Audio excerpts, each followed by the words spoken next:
et messieurs, bonjour et bienvenue à cette nouvelle émission spéciale de Téléhandicap.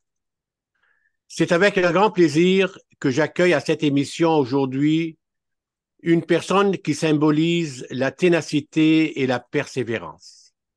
Une personne qui vit son handicap physique quotidiennement et ce depuis sa naissance. Mais il le pratique dans sa vie professionnelle pour rendre service aux autres. C'est la raison pour laquelle je suis très heureux de recevoir M. Daniel Dion, qui a réalisé son rêve de pouvoir travailler malgré cette motricité qui affecte ses déplacements en permanence et sera accompagné de Mme Mélanie Moreau, responsable des ressources humaines au McDonald's de Rivière-du-Loup.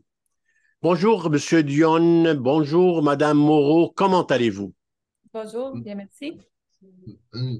Bien, merci. Oui, ça va très bien. Mais c'est un grand plaisir pour moi et je veux commencer avec Monsieur Dion.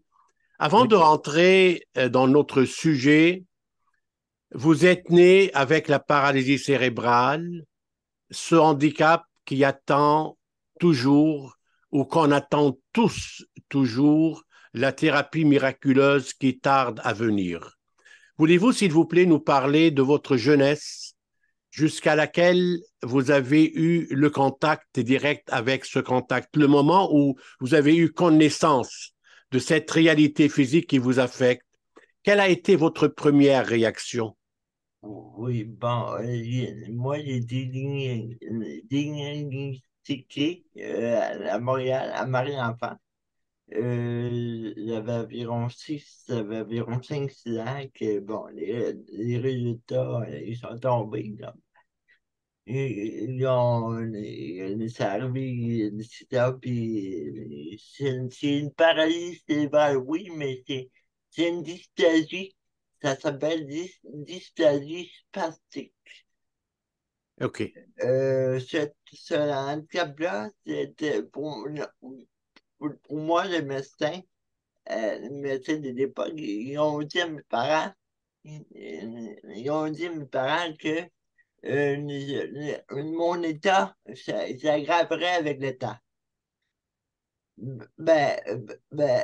C'était tout le contraire.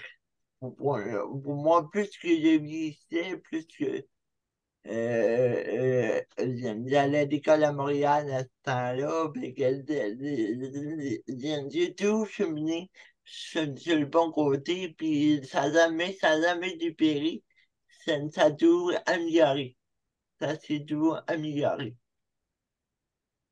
Mais maintenant, quand les médecins disaient que le cas s'aggraverait avec le temps, ce qui n'est pas le cas pour les personnes vivant avec un handicap parce que ce n'est pas une maladie, c'est un état.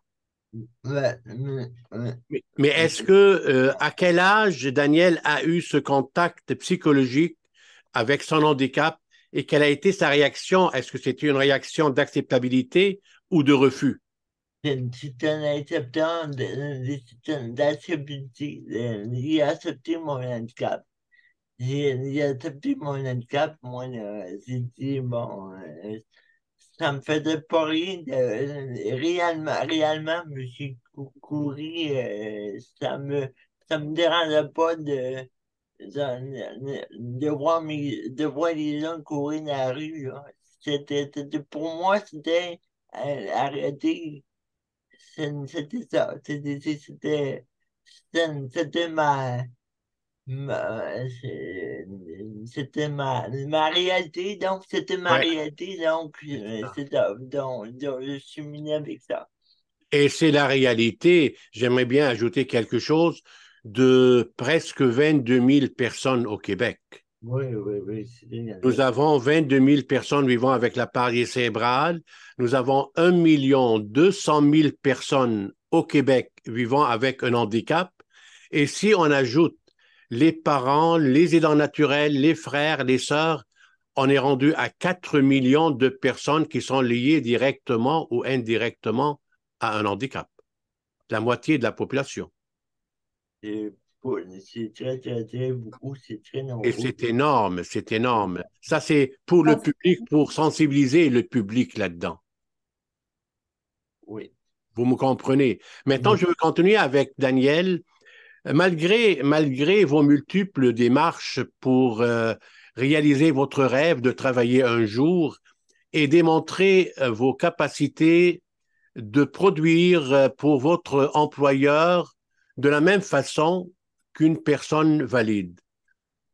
Malgré tous les employeurs que vous aviez contactés, malheureusement sans réponse positive de leur part, seulement c'est un bâtisseur mondial qui vous a ouvert ses portes d'employabilité et vous a donné aujourd'hui le pouvoir de travailler et d'être admiré et respecté par cette entreprise et par le public qui fréquente cette entreprise.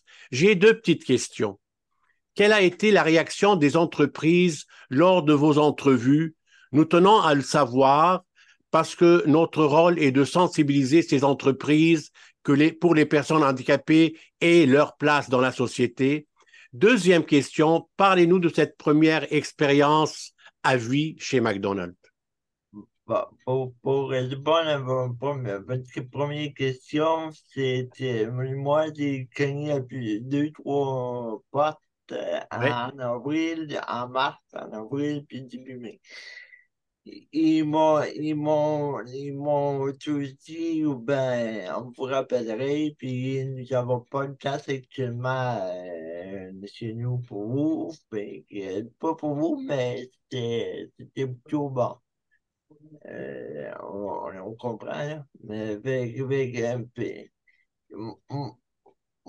moi, le 16, vers la mi-mai, j'ai appelé le McDonald's pour savoir s'il y avait un endroit pour moi. oui. Bon, j'ai pris le téléphone un peu matin, puis j'ai appelé par moi-même. Là. Ah, Bon, j'ai fait mes démarches. Il a parti mon CV. J'ai été rencontré deux personnes en mai. Puis c'est ça, puis que j'ai parlé de ma situation actuelle. Et puis après ça, mais il me redonné un rendez-vous, il me redonné un rendez-vous le 27 mai.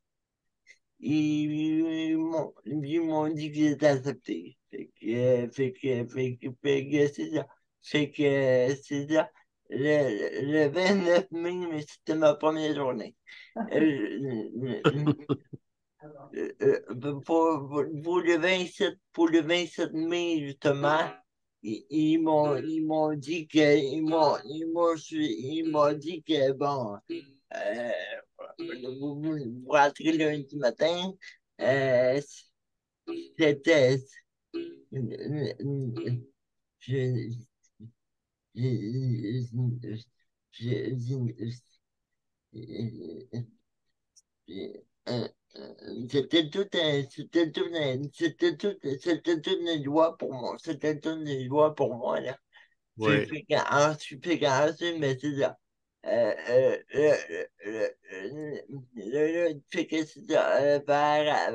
Le vendredi, le vendredi à l'après-midi, j'ai tout de suite appelé mon transport pour le lundi le 29 mai. Puis, j'ai rentré comme ça. Ça veut dire que c'était votre journée phare dans votre vie. Ouais, ouais, c'était vraiment fort. Ouais, ouais.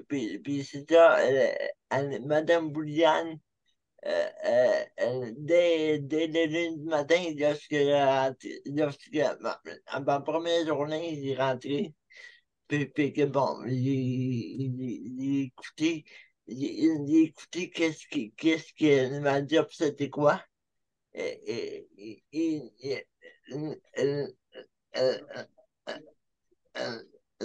elle m'a dit, bon, ben, nous, on a besoin de faire ça, vous faites ça, vous faites telle tâche. Mais Fait que, voilà, mais voilà. et voilà, fait que depuis ce temps-là, mais je suis je suis très à mon emploi, puis fier de l'être. Moi, j'aurais quelque chose à ajouter avant de commencer de parler ou de poser une question à Madame Moreau.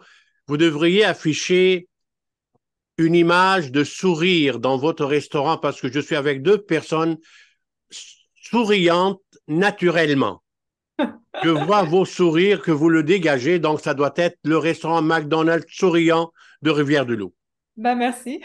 C'est vrai, non, c'est vrai, et je le vois, vous le dégagez naturellement.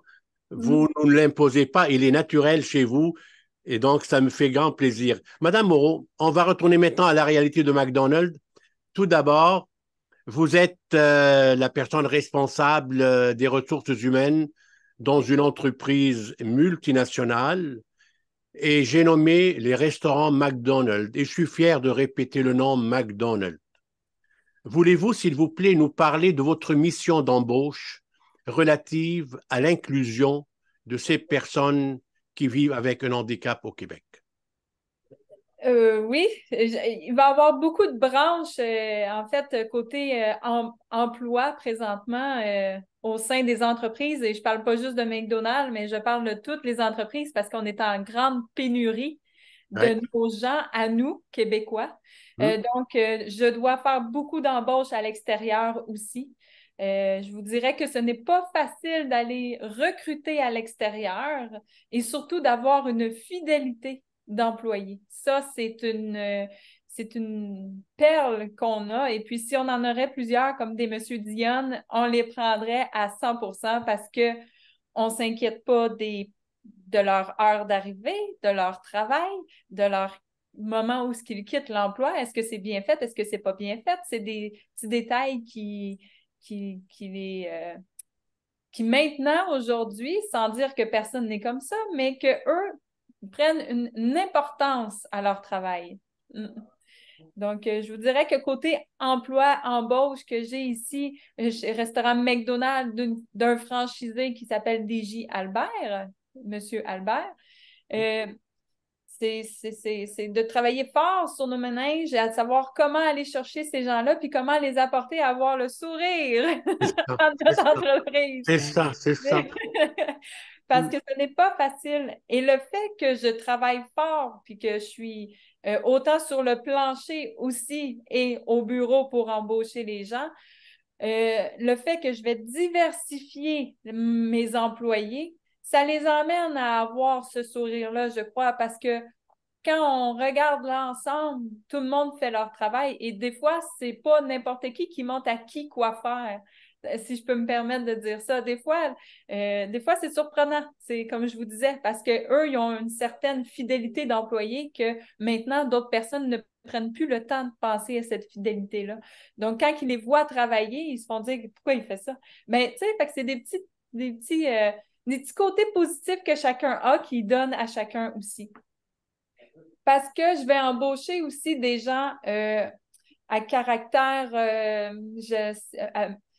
là, on parle peut-être d'un handicap, mais je vais aussi du côté mental, du côté un handicap où ce que de la Mental. stabilise, C'est le puis handicap mental et le handicap physique, exactement ça, c'est là. ça, c'est ça. Fait que moi, j'ai les deux personnes aussi au sein de l'entreprise aussi là, pour nous aider, puis les aider à se valoriser, hein? Parce que dans Hum, cette vie-là, hum. c'est pas toujours facile.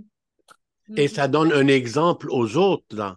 Ça Oui, veut dire c'est une porte ouverte pour sensibiliser les autres personnes handicapées et les autres entreprises aussi oui. d'embaucher des personnes vivant avec un handicap. Oui, oui. Mais, du Ça, moins, je l'espère. Je dis oui, mais je oui, n'ai pas le oui. temps d'aller voir les autres entreprises, savoir si ça les Oui, a. oui, oui, mais Ça c'est les... normal. Et c'est notre mission aujourd'hui. C'est Oui. notre mission globale au Québec, c'est de sensibiliser les autorités et de sensibiliser le public à ce Mm. qu'on appelle le handicap. Oui. Et pour nous, c'était l'inclusion qui est l'élément phare actuellement pour respecter la dignité, parce que ce sont des gens qui sont nés égaux. surtout les personnes vivant avec la paralysie cérébrale, c'est arrivé à la naissance. Donc, cette personne n'a absolument rien fait pour Non, vivre c'est le handicap. Donc, il mérite, il a tous les droits de vivre honorablement comme une personne valide. Ben, c'est quelque chose qu'on travaille fort hein, Oui, aujourd'hui. vous Le avez raison. genre, qu'est-ce qui est le genre humain? Maintenant, on ne peut plus dire papa, maman parce que c'est plus dans les normes. On peut plus, Voilà. on peut plus, on peut plus. Donc, ça fait partie du genre. Donc, pourquoi qu'on pourrait tasser eux, mais pas les autres? Fait que moi, je me dis, ça fait partie du genre. Mais je vous félicite pour cette remarque que vous venez de dire. Ça, c'est vrai. Ça, c'est vrai. Et c'est une marque très importante à voir globalement dans notre société actuelle, là. Maintenant, on va aller dans un autre sujet.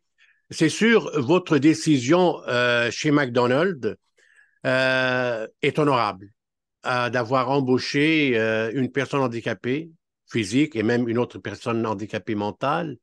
Parlez-nous de votre expérience avec M. Dion, vivant avec la paralysie cérébrale, et la réaction de votre clientèle, non seulement du personnel, mais surtout des personnes qui viennent à tous les jours et qui voient la façon qu'il travaille, M. Dion, dans votre restaurant. Est-ce que ça sensibilise un petit peu les personnels et la clientèle? Je vais me permettre de sortir un peu de la question, Allez-y, OK? allez-y. Parce que McDonald's, c'est réputé pour les jeunes. On s'entend, on est proche des écoles, donc à l'heure du dîner, c'est souvent des jeunes qui viennent.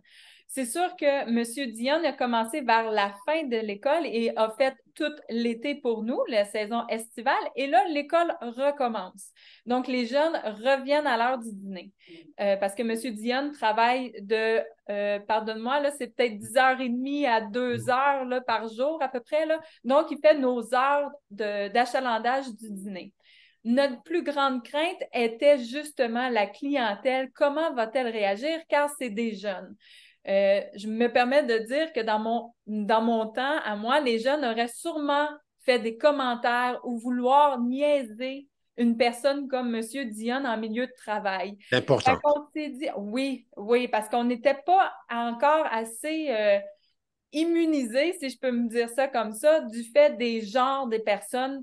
Mais aujourd'hui, avec tout ce qui existe de genre de personnes, avec la facilité de les voir, la facilité de le voir dans notre entourage, puis tout ça, je dois les féliciter, nos clients, et même que merci celle qui nous a amené à vous parler, parce que c'est un client qui a amené toute cette situation-là en faisant un petit pop-up à TVA en disant coucou, il y a quelqu'un qui travaille. Je les remercie beaucoup parce que on n'a pas aucun problème avec la clientèle versus l'handicap de M. Dion. Et M. Dion apprécie autant sa clientèle aussi. J'ai remarqué souvent à l'heure du dîner, là, des fois, M. Dion, il va dans la petite salle de jeu pour faire les tours des tables aussi. Il se fait ouvrir les portes. Il dit merci aussi. Je vois les gens, des fois, sont un peu plus loin, puis ils vont d'une place à l'autre pour pouvoir l'aider. Il y a une entraide lors du dîner quand que M. Dion est là. Oui, c'est ça, mais ça l'amène à avoir un plus beau sourire encore, hein? Parce que on fait, je sais pas si j'ai le droit de dire ça comme ça, mais les gens font leur BA. Ils se sentent avoir fait leur BA aujourd'hui à aider quelqu'un ou à juste dire bonjour à M. Dion puis avoir mis un sourire dans sa journée de travail qu'il peut faire maintenant. Mais avant de passer avec M. Dion, je vais faire un petit ajout à ce que vous venez de dire parce qu'il est extrêmement important. La situation des personnes handicapées au Québec. Vous savez, il y a quelques années, on a analysé un avion, on est allé à Paris, on a donné des spectacles à Paris à l'UNESCO et on a signé une déclaration relative aux droits et à la dignité des personnes vivant avec la paralysie cérébrale. C'est très important et c'est le sujet clé aujourd'hui au Québec quand on parle de l'inclusion. Vous avez parlé, il y a parfois des gens qui se moquaient ou disaient quoi que ce soit, et c'est partout malheureusement. Mais on se considère une société phare actuellement au niveau du handicap, qu'on le veuille ou non. On connaît d'autres sociétés ailleurs, mais on a besoin encore de beaucoup de travail pour exiger, le mot exiger, ce respect pour cette personne handicapée qui est ton voisin. Allez le voir et demandez-lui s'il a besoin de quelque chose, avec respect. Donc, votre point est très important et je vous remercie de l'avoir sorti, ce point-là.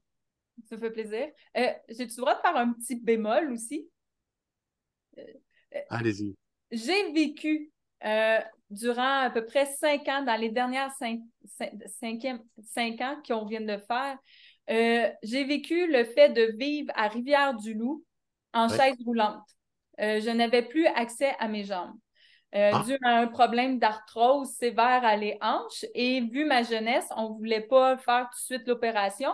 Donc, j'ai dû endurer longtemps pour une totalité de 10 ans, en fait. Mais je comprends, j'ai compris plusieurs choses à ce moment-là. Rien n'est fait pour accueillir des gens en chaise roulante ici. On n'est pas à Montréal, puis à Montréal, il y a encore des bémols. Fait que j'imagine ici.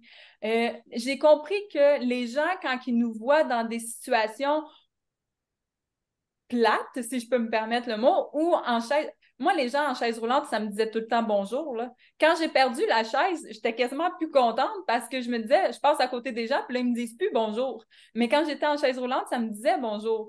J'ai vécu autant le côté positif que négatif, mais ça m'a permis de comprendre comment eux aussi peuvent se sentir depuis leur naissance, depuis tant de temps qu'ils sont handicapés de la raison du pourquoi. Je l'ai vécu, donc je sais c'est quoi qu'ils vivent. Donc, c'est peut-être une empathie de plus que j'ai à comparer peut-être d'autres personnes, sauf que oui, il y a du positif, mais oui, il y a du négatif aussi. Puis, Ben, je veux dire bravo sourire. Bravo sourire à vous deux. Franchement, c'est touchant ce que je viens d'entendre de votre part. Je m'y attendais à une telle émission. Je tenais à diriger cette émission-là et je suis vraiment et agréablement touché. Ben, merci. Écoutez, maintenant, je retourne à notre ami. On sait très bien que votre handicap affecte une motricité, ce qui veut dire que votre accompagnateur, c'est votre fauteuil roulant à vie pour le moment. On ne sait pas qu'est-ce qui se passe dans le futur. On attend impatiemment les résultats. Comment vous faites? Et je vais aller directement au but du côté du restaurant. Elle a parlé un petit peu récemment, Madame Mélanie, euh, l'heure du rush, on dit, l'heure du midi, quand les jeunes et les enfants et les étudiants arrivent à midi. Comment vous faites, Monsieur Dion, pour se déplacer en votre fauteuil roulant? C'est à midi, c'est l'heure du rush, avec un achalandage, déplacer les chaises, nettoyer les cabarets, aller d'un côté à l'autre entre les deux lignes de fil pour aller chercher leur repas. Avez-vous un fauteuil adapté spécialement à votre travail ou c'est votre intelligence qui vous guide à travers ça? Moi, je me déplace en photo roulant motorisé. Oui, Oui. Donc, ça roule, ça roule. Pour vous dire que l'heure du rush, là, Ça ça roule. rush, ça rush un méchant-temps, là. Fait que faut pas perdre une minute. oui, oui. Fait que Ils jouent bon, au bowling. faut très rouler, oui, effectivement. Une piste, moi, je me déplace en fauteuil roulant motorisé, donc c'est ça. Puis, euh, euh, euh, euh, euh, euh, euh, euh, euh, euh, je me lève aussi pour nettoyer les tables. Oui, Euh, Par la suite, bon, j'essaie de mettre ça propre, puis de mettre ça comme accueillant. oui. Parce que, bon, il y a d'autres clients qui rentrent, puis si ça va, mais que mon véhicule, moi, au restaurant, mais c'est bien en fauteuil roulant motorisé. Mais chez moi, dans la maison, je suis à manuel. Oui. Mais là, ce que ça sort à l'extérieur, c'est vraiment motorisé. Puis le motorisé, ça fait pas longtemps que je l'ai. Ah, Ça fait pas longtemps, ça fait depuis le 13 mai 2022. Ça veut dire que vous avez une tablette devant vous parce que c'est OK motorisé, vous avez la manette, vous le faites bouger comme vous voulez, mais avec l'autre main. Ça veut dire que vous avez une tablette devant vous pour mettre les plateaux, pour mettre les assiettes, pour Ouais. nettoyer les tables. C'est quoi là? Comment ça marche? Mais si j'amène autres au restaurant, c'est plutôt les plateaux. Oui. C'est plutôt les plateaux, puis là, ce qu'ils en est à nettoyer ou bien à ramasser, il les met sur moi, il les met sur moi, puis il les déplace il les déplace pour débarrasser les tables, puis lorsque les 2 minutes, lorsque les 2 minutes à travers tout à travers après tout mon travail, et puis j'ai nettoyé mes cabarets et puis je vais les porter. Puis je vais les porter en avant puisque puis, faut pas qu'il manque en avant. Donc c'est ça. C'est vraiment une grosse relâche. Ben, c'est très bien. C'est encourageant et c'est une leçon aussi pour ceux Oui. et celles qui sont intéressés de suivre votre voie. Ça veut Mais dire que tout est possible, oui. il manque beaucoup de départements aussi, là. Je pense qu'ils se gardent une petite gêne, là, parce qu'il y a tout le côté où ce que les gens vont prendre les breuvages aussi qui nettoient, parce que nous, c'est à distribution Oui, c'est à seule, la hein. Tu le nettoies là, distribution. tu le euh, remplis. Oui. Allez-y, Madame Moreau. Oui, puis aussi, nous, on a un garçon de maintenance, soit Cédric, justement, qui a aussi, lui-ci, une capacité mentale un peu différente à la nôtre. Oui, Et puis, oui, il y a oui. Gaétan, que lui, c'est notre ancêtre. Il travaille avec Monsieur Dionne. Monsieur Dionne leur dit, ah, les vidanges sont pleines, il faudrait aller là. Faudrait, tu sais, il les guide à savoir où ce qu'il faut aller pour maintenir le restaurant propre. Oui, Un C'est oui. tout, chef, on tout a est du chef. programmé. Tout est Oui. programmé. Oui, tu sais, c'est pas la. Puis, moi, si, mettons qu'il y a un petit gars, si, mettons qu'il y a un petit gars à ramasser par terre, ben là, faut qu'il trouve quelqu'un pour, pour, pour ramasser ce petit gars-là. Bon, avec la mop, moi, c'est plus. Avec la map, moi, c'est plus compliqué, mais là, si tu peux ramasser un petit dégât, je le fais. Mais si, si c'est un gros dégât, ben là, je cherche dans les restaurants pour faire appel à quelqu'un pour justement aller les ramasser. Mais la question, nous avons maintenant un partenaire avec tout ce que je viens d'apprendre de lui il y a quelques minutes. Là, je ne savais pas ça du tout.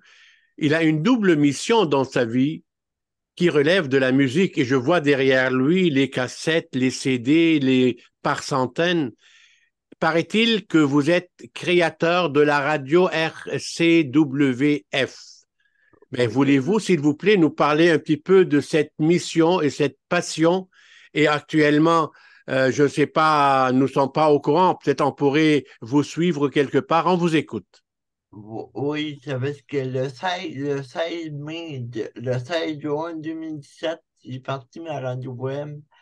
Directement chez moi avec un roule 24 heures par jour. Je me suis levé un matin et puis ça me tentait. Ça me tentait. Ça faisait quelques temps que les radios web, ça m'intéressait beaucoup. Alors bon, j'ai cliqué sur le fameux piton on. Et puis bon, j'ai ouvert ma radio à moi, qui diffuse du country, qui diffuse du folklore, puis du country francophone puis anglophone.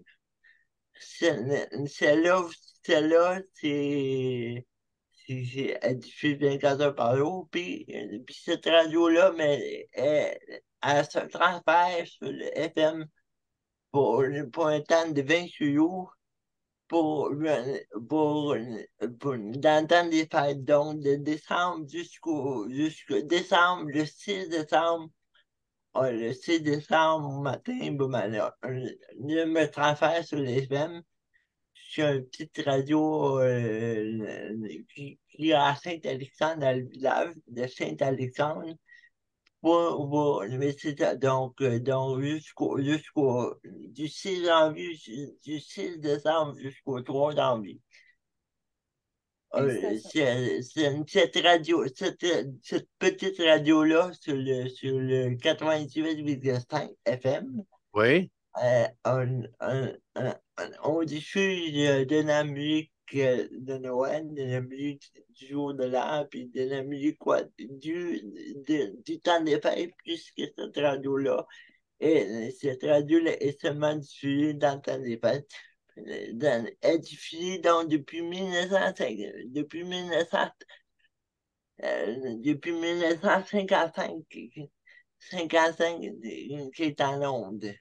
OK, OK. À tous les ans, oui, depuis 67 ans. Je vais aller maintenant dans un autre ordre de sujet. Mais je vais juste vous dire comme ça avant, parce que vous êtes dans le même sujet. Sa musique avec nos employés, c'est diffusé. Je ne sais pas s'il sait, mais il y a beaucoup de nos employés qui encouragent en écoutant la musique à M. Dion. Heureusement qu'il y a un bras droit à M. Dion qui l'encourage de dire qu'elle dise tout ce qu'il ne dit pas. Il est humble, ce monsieur-là. Ouais. Donc, elle est diffusée, cette musique, dans votre restaurant. Pas dans notre restaurant parce que... Avec vos employés. Oui, c'est ça. Entre employés, on a maintenant des histoires de téléphone. Là, Oui. Justement, c'est la GRD du personnel, Annick Bouliane, avec une autre personne qui s'appelle Sonia Defoy. Ils sont beaucoup sur des sites. Moi, je ne peux pas vous aider là-dessus, mais je les laisse aller. Ils me demandent si je peux. Oui. Quand c'est positif, moi, c'est bien, toujours content. Ils diffusent les liens pour aller écouter la musique à M. Dion. Mais waouh, c'est extraordinaire, cette collaboration et cette réciprocité positive entre eux autres, là. C'est vraiment de là, vous comptez exceptionnel. que McDonald's, c'est une famille. Mais voilà. Voilà, et je l'ai dit, c'est un bâtisseur, il faut l'admettre. Et mondialement, on n'a jamais entendu parler d'un scandale au niveau de McDonald's, et c'est en votre honneur. Merci, mais il faut travailler fort. Oui. Maintenant, je retourne à M. Dion. Je voudrais savoir, parce qu'on s'approche de la fin, que votre message d'encouragement est, à mon avis, une leçon inspirante aux personnes handicapées et valides à la fois. Rien n'est impossible dans la vie, on le sait. Les personnes handicapées capables de travailler ne doivent pas rester à la maison, et surtout durant la COVID, c'était incroyable ce qui est arrivé pour les personnes vivant avec un handicap. Donc, ce message que vous nous donnez aujourd'hui s'adresse directement aux autorités, aux entreprises et au public. Maintenant, pouvez-vous ou pensez-vous que le Québec portera un jour la palme d'or et agira différemment pour la dignité, les droits et l'inclusion des personnes handicapées à titre égal qu'une personne valide, M. Dion? Ben, c'est ça, je souhaite que le Québec en entier, le Canada tout entier, se réunissent pour que qu'est-ce que je fais actuellement. Oui, c'est une preuve de volonté. Oui, je suis quelqu'un de très assidu dans mon travail. Ben,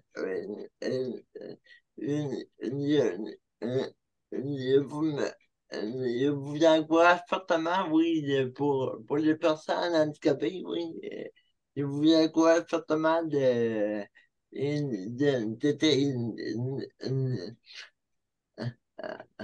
foncer, de toujours foncer, de toujours créer des rêves, Ouais. Rien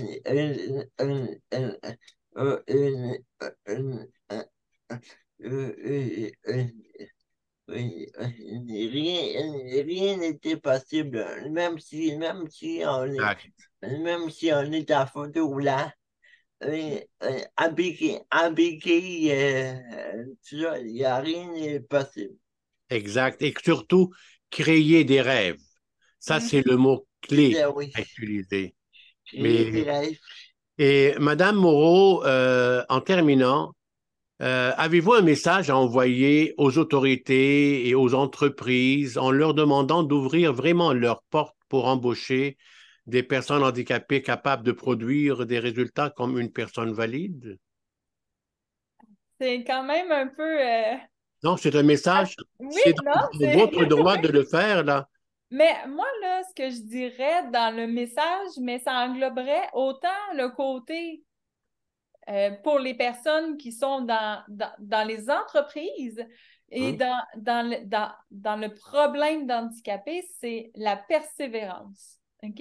Exact. Moi, je pense que c'est ce qu'il faut utiliser le plus, autant d'un côté pour être bien dans sa peau, mais autant de l'autre côté pour comprendre que l'autre peut être bien dans sa peau avec nous, c'est la persévérance. Parce que c'est pas demain matin que... C'est sûr que l'employé nous demande un peu plus de temps. C'est sûr que l'employé, parfois, mais là, M. Dion, il y a quand même une facilité de réflexion, de comprendre c'est quoi laver un cabaret et tout ça. Mais je parle, lui, c'est plus motricité. Donc, vous le verrez, là, je trouve que c'est de prendre le temps de leur montrer, puis c'est tous les deux, c'est la persévérance qui va nous aider ou qui vont les aider à réussir à améliorer leur sort et qu'on n'est pas, les entreprises ne sont pas oubliées de ces gestes-là non plus. Je ne veux pas dire qu'il faut aller là pour ça, mais le gouvernement québécois ne le dit pas haut et fort, mais aide les entreprises aussi pour l'embauche de ces personnes. Écoutez, merci beaucoup pour ce message clair, net et précis. Et je m'adresse à M. Dion pour lui dire avec une sincérité que votre passage dans cette émission laissera inévitablement ses traces à titre de modèle avec une détermination inégalée. Continuez ce que vous êtes en train de faire pour encourager vos frères et sœurs de suivre votre chemin pour de meilleurs lendemains.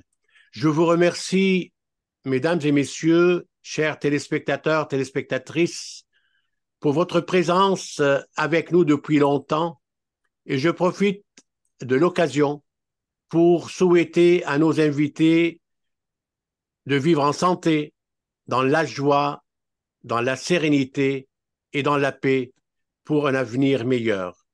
Et ce n'est qu'un plaisir de vous retrouver dans une autre mission pour vous dire ce n'est que nos revoirs. Merci beaucoup et à la prochaine.